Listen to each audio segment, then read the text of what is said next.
Hello students, welcome to Har Ghar Pathshala. प्यारे बच्चों, +1 business study की क्लास में आपका स्वागत है। मैं उमेश कुमार, प्रवक्ता वाणिज्य, government senior secondary school Birtungal, district Mandi. प्यारे बच्चों, आज हमारा टॉपिक है पार्षद अंतर्नियम, आर्टिकल ऑफ एसोसिएशन।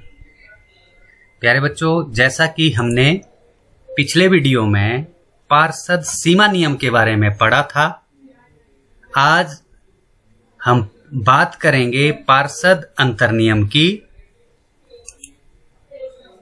पार्षद अंतर्नियम, आर्टिकल ऑफ एसोसिएशन।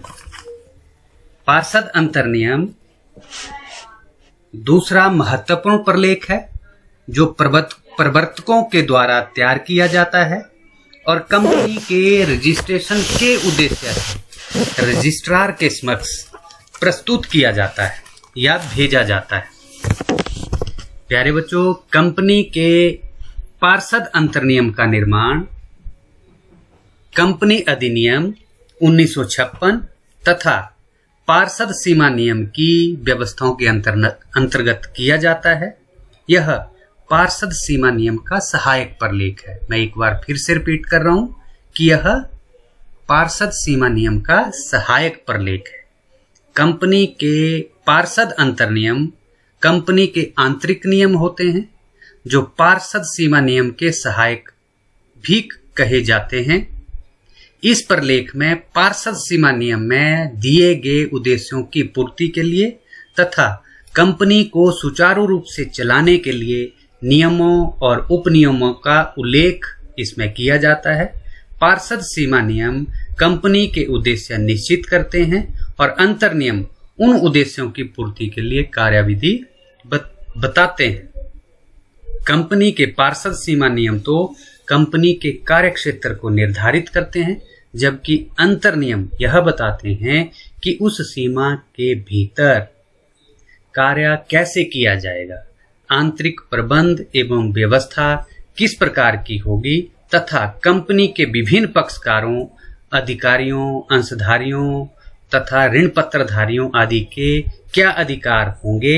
अतः कंपनी के पार्षद अंतर्नियम कभी भी कंपनी के पार्षद सीमा नियम का उल्लंघन नहीं कर सकते। यानी जो चीजें सीमा नियम में लिखी गई हैं उनको पूरा करने के लिए पार्षद अंतर्नियम कार्य करते हैं। अगर हम संक्षेप में इसका अर्थ कहें तो पार्षद अंतर्नियम का अर्थ है, पार्षद अंतर्नियम का अभिप्राय कंपनी के उस प्रलेख से है जिसमें पार्षद सीमा नियम में वर्णित उद्देश्यों को प्राप्त करने के लिए आंतरिक प्रबंध के नियमों का उल्लेख किया जाता है।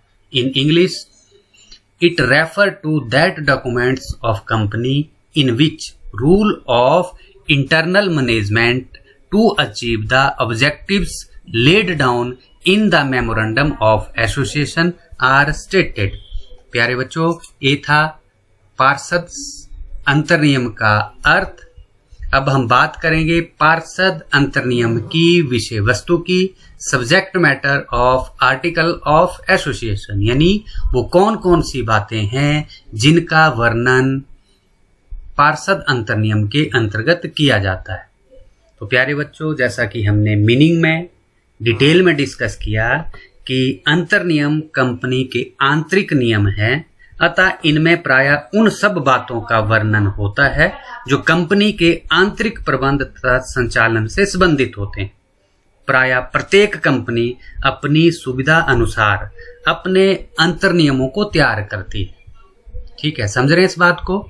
यानी कंपनियां अपनी सुविधा के अनुसार इनको तैयार करती हैं, अतः इसकी विषय सामग्री भिन्न भिन्न कंपनियों के लिए भिन्न भिन्न हो सकती है। यानी इसका जो सब्जेक्ट मैटर है वो डिफर करेगा कंपनी टू कंपनी। ऐसा नहीं है कि एक कंपनी का जो सब्जेक्ट मैटर है वही दूसरी कंपनी में भी होगा, नहीं, डिफर करेगा।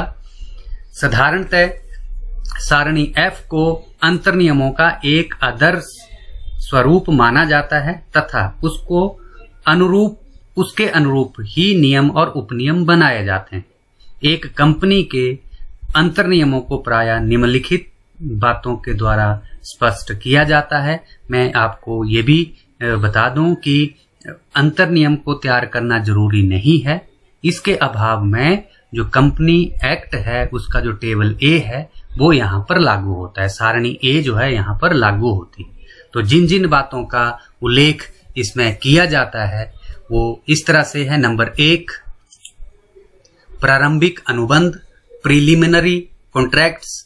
नंबर 2, अंशों के विभाजन व अंशों के अधिकार, अंशधारियों के अधिकार, division of shares and right of share holder. Number 3, अंशों के निर्गमन तथा आवंटन की विधि, method of issue and allotment of share. Number 4, न्यूनतम अभिदान राशि, amount of minimum subscription. Number 5, अंश प्रमाण पत्र तथा अंश अधिनिर्गमन की विधि, certificate of share and method of issue of share warrant. Number 6, अंशों के याचना संबंधी नियम, rules related to call of shares, यानी शेयरों पर जो अंशों पर जो बकाया पैसा है उसको किस तरह से मांगा जाएगा, क्या उसका नियम होगा, यहाँ पर डिस्कस किया जाएगा या लिखा जाएगा। नंबर 7, अंश पूंजी में वृद्धि, कमी तथा पुनर्गठन की विधि, increase decrease of shares, capital and method of reconciliations. Number 8, अभिगोपन कमीशन का भुगतान, payment of underwriter commission. Number 9, अंशों एवं ऋण पत्रों पर कमीशन व दलाली का भुगतान, payment of commission and brokerage on share and debentures. Number 10, प्रबंधक, प्रबंध संचालक, संचालक, सचिव, कोषाध्यक्ष की नियुक्ति संबंधी प्रावधान, provisions of appointment of manager, managing director, director, secretary and cashier. Number 11, सार्वमुद्रा के प्रयोग संबंधी नियम, rules of using common seal. जैसा कि आप सभी को पता है कि कंपनी की एक सार्वमुद्रा होती है जिसके अधीन काम किया जाता है, जितने भी काम होते हैं वो सार्वमुद्रा के अधीन होते हैं। तो सार्वमुद्रा के प्रयोग संबंधी नियम क्या होंगे वो भी यहाँ पर लिखे जाते हैं। नंबर 12, लेखा पुस्तकों के लिखने व रखने की विधि, method of writing and putting books of accounts. Number 13, लाभों का पूंजीकरण, कैपिटलाइजेशन ऑफ प्रॉफिट। नंबर 14 है कंपनी की समस्त सभाओं की विधि, कार्यवाहक संख्या, प्रतिपुरुष, method of all journal house of company, quorum, proxy, यानी जब भी सभाएं होंगी, मीटिंग्स होंगी तो उसमें कोरम कैसा होगा, कितनी संख्या कोरम के लिए रखी जाएगी, या प्रॉक्सी, प्रॉक्सी मतलब एक पुरुष अगर अब्सेंट है तो उसकी जगह कौन वहां पर अटेंडेंस लगाएगा। इसी तरह से नंबर 15 है अंकेक्षकों की नियुक्ति, अधिकार, कर्तव्य तथा उनका पारिश्रमिक, appointment of auditors, right, duties and remunerations. Number 16 है अंशों का एकीकरण तथा उपविभाजन, integration and sub division of shares. 17 है अंशों के हरण व पुनः निर्गमन की विधि, अगर अंश कोई जब्त कर लिए जाते हैं तो उनके जब्त करने की विधि क्या होगी, उन अंशों को दोबारा से री इशू करना है तो उनके री इशू करने का मेथड क्या होगा, method of for features and re issue of shares. 18 है प्रस्तावों से संबंधित नियम, रूल्स रिलेटेड टू प्रपोजल। 19 सदस्यों के मताधिकार, वोटिंग राइट ऑफ मेंबर्स, यानी जब सभाएं होंगी वहां पर अगर वोट डालने की, मतदान करने की अगर जरूरत पड़ती है तो सदस्यों के मताधिकार क्या होंगे, voting right of members. Number 20 है ऋण लेने के अधिकार व उसकी सीमा, right to take loan and their limit. 21 है संचालक मंडल के अधिकार, right of board of directors. 22 लाभों की घोषणा एवं उनके भुगतान संबंधी नियम, announcement of dividend and rule of its payment, यानी इस वाक्य के अंतर्गत या इस हेडिंग के अंतर्गत ये डिसाइड किया जाएगा कि जो डिविडेंड है उसकी घोषणा कब की जाएगी और घोषणा के बाद उसके भुगतान संबंधी नियम क्या होंगे, ये यहाँ पर डिटेल में लिखा जाएगा। 23 है संचय एवं कोषों के निर्माण संबंधी नियम, method of making reserves end funds, यानी संचय और कोष बनाना कंपनियों के लिए जरूरी है, ये फंड्स क्रिएट करना, तो इनके रूल्स क्या होंगे।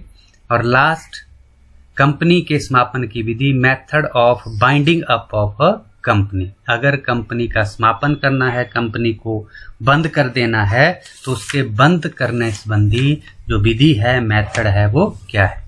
तो प्यारे बच्चों, इस तरह से हमारा ये टॉपिक खत्म हुआ। इस टॉपिक के अंतर्गत हमने पार्षद सीमा नियम के, पार्षद अंतर नियम के बारे में, आर्टिकल ऑफ एसोसिएशन के बारे में डिस्कस किया।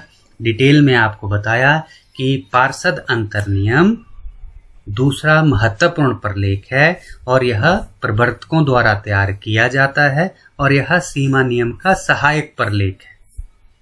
सीमा नियम में उद्देश्यों को परिभाषित किया जाता है या उद्देश्य निर्धारित किए जाते हैं और अंतर नियम के अंतर्गत उन उद्देश्यों को पूरा करने के लिए काम किया जाता है।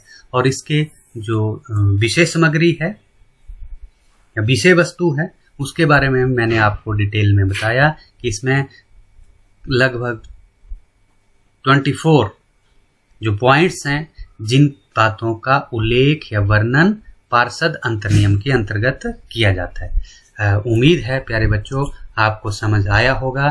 Thank you very much. Have a nice day.